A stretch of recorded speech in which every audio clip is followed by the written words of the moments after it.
Longer workpieces on these benchtop joiners can sometimes be a bit tricky.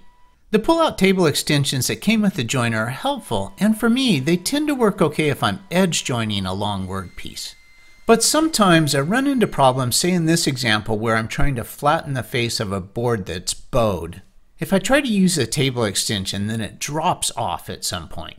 Or if I don't use the table extension, then it continuously changes its angle as I push it through.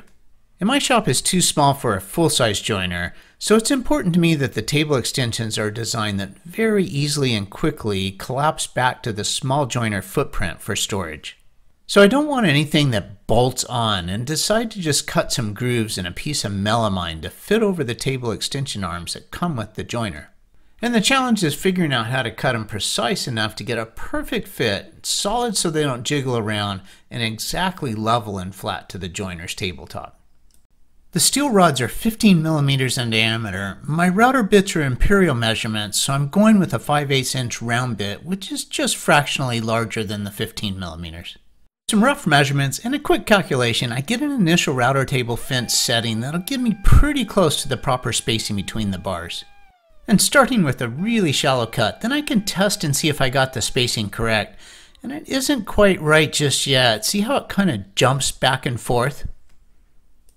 So with the use of the micro adjustment on my router fence, I can move it just a little bit, and a couple of iterations I'm able to sneak up on the setting that gives the perfect spacing of the grooves. Getting the proper depth of cut's gonna be a little tricky since these bars aren't level. They have a slope to them. On one end they're 0.26 inches below the level of the table, on the other end they're 0.22 inches. That's a 0.04 inch difference, and that's significant enough that I need to account for it. I decided to use blue tape as a shim on one end of the melamine, and I figured that about 10 pieces of tape will give me that 0.04 inch shim height. So this piece will now go across the router at an angle and give me the sloping variable depth of the cut that I need.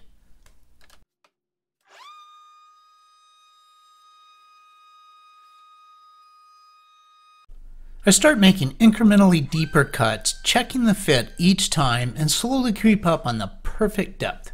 Also note that each time I checked it, I was also checking for slope, and I did make a couple adjustments to the blue tape shim along the way, just to get the slope just right.